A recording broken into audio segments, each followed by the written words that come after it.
everyone, good afternoon. Welcome to our topic, which is lesson 16, role play and simulation. So before I introduce the meaning of role play and simulation, you will know first the objectives.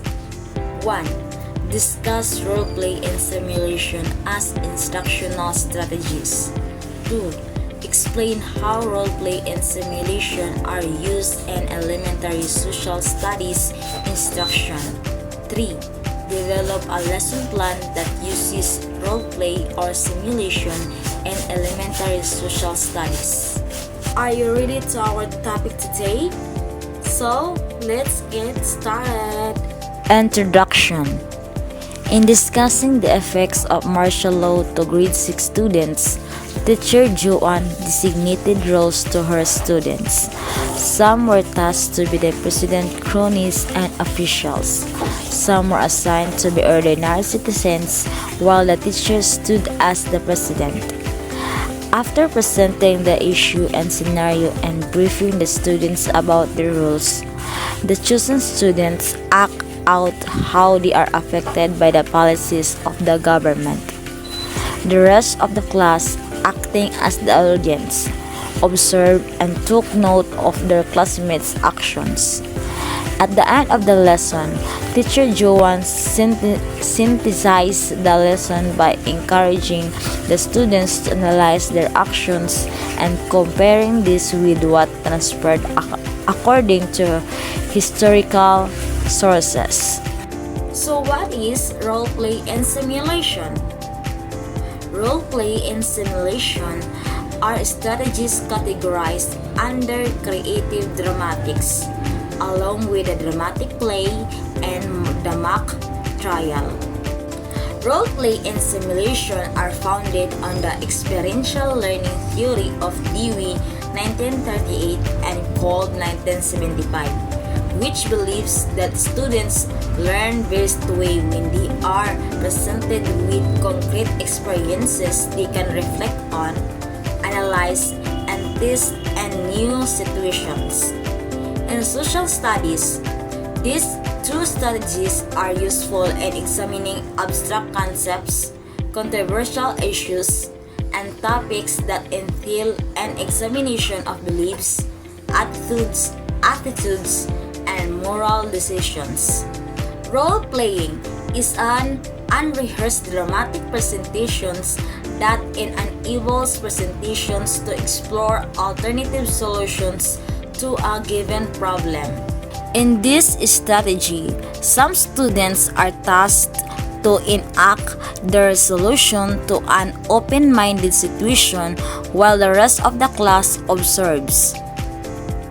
Simulation is a strategy that provides a representation of some phenomenon, event, or issue that exists or existed in the real world, usually in the form of a game. It may come from two forms, which is computerized and non-computerized. Here the objective may be to solve a problem, to arrive at a decision, to experience in a situation, or feel a consequence, while role-playing and simulation have defining characteristics. They may overlap when implemented in the classroom. Activities that requires students to represent solutions to real-world problems through dramatization fall under these two strategies. So there are 5 steps in role play and simulation. First, initiation and direction. This involves setting the stage for a role play or simulation by identifying and discussing the problem to be resolved or situation to be experienced by the students. Second, describing the scenario. The teacher presents the situations through explicit instruction or media presentation like showing a picture, watching a video, or reading a story, and etc. Third, assigning roles. The teachers selects members of the class and assign them characters. The actors or actresses and audience are then briefed about their roles. And roleplay, a short rehearsal may take place before proceeding to the next part. Fourth, enactment. Students present their scenarios or engage in the simulation. Fifth, debriefing. This is considered as the most integral part because reflection, generalization, and conclusion take place here. Character and audience process their actions and feelings and pose questions. And roleplay, switching of roles may be done to offer alternative solutions. Roleplay and simulations present many advantages. The reason why it is a popular strategy among social studies teachers. First, they can make abstract concepts and ideas more concrete by letting the students experience them in a safe and non-threatening way. Aside from promoting critical thinking and decision making, they are also useful in helping students develop a sense of empathy and social awareness. Students do not only offer solutions to real-world problems and come up with sound decisions, but they have to think of how others might feel and what consequences they may face. The last advantages of role-play and simulation are implementing these strategies in the classroom makes students highly enthusiastic and motivated. The requirement to act out or experience a situation makes learning fun and enjoyable and ensures that the active involvement of students in the learning processes.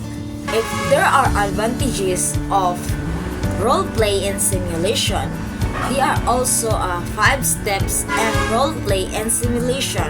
Number 1. Know your students. Choosing students who are timid to perform may affect the conduct of the activities, especially if they are given crucial roles. But it is important also to give everyone a chance to act, not just those who are always volunteer. Tips number 2. Constantly remind students that the roles represent the character and not their classmates to avoid typecasting. Tips number 3. Assign tasks to the audience. While watching, they can write their observation or note questions that will be entertained in the debriefing part. Tips number 4. For computerized simulation, always preview the content.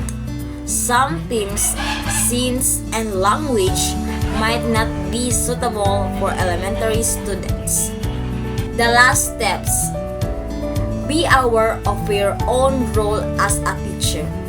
The teacher may act as a coach, clarifier, discussant, or observer, depending on the readiness and ability of the students. So that are the most important 5 steps to do a role play and simulation to avoid harmful to the others and maayos inyong pagkan sa inyong drama. Okay?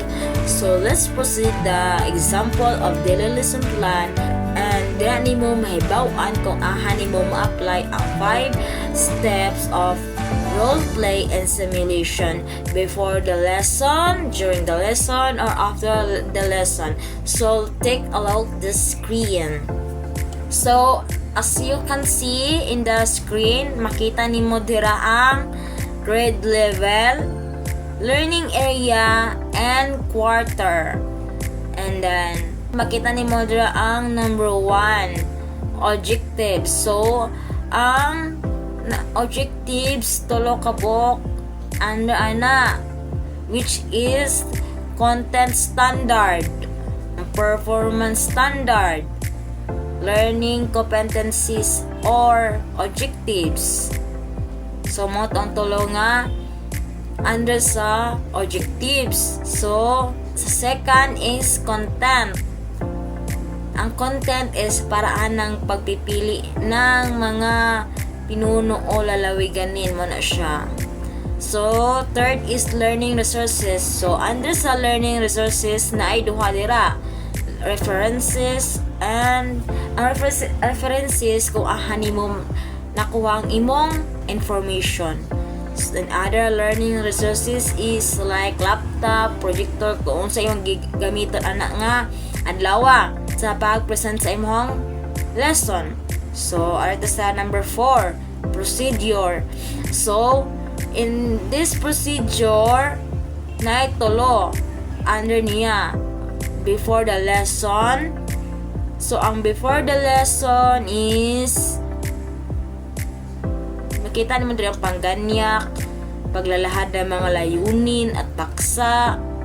Mga siya ay before the lesson nga mahitabo.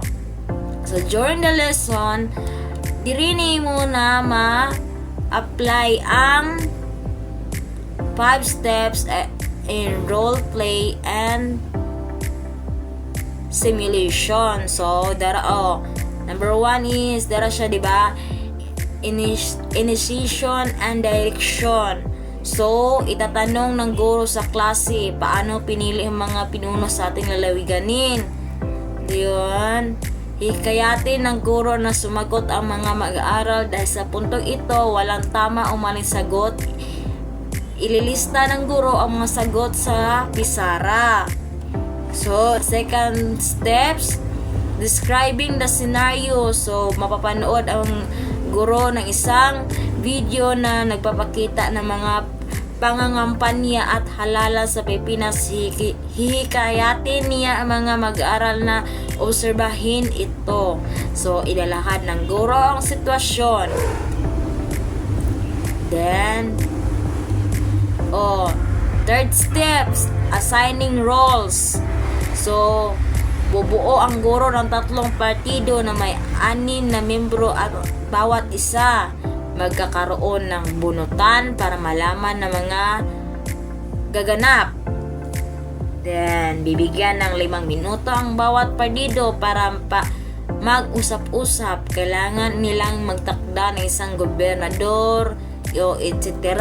Then paalalahanan ang klase na kailangan nilang makinig at magtanong sa mga kandidato dahil sa huli sila mismo ang pipili ng mga pinuno.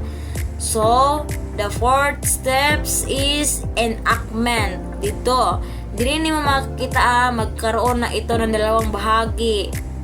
So kampanya and election. Last steps ang debriefing.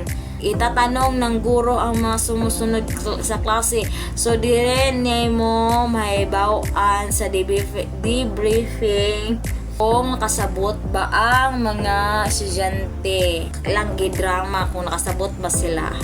Dire ni mabawaan sa debriefing kung nakasabot ba sila. So after paghuman sa debriefing, multi 5 steps na last sa role play and simulation. So after the lesson, yan, dili naman makita nga pagbubuod, kasunduan, and onay last sa kwan after the lesson.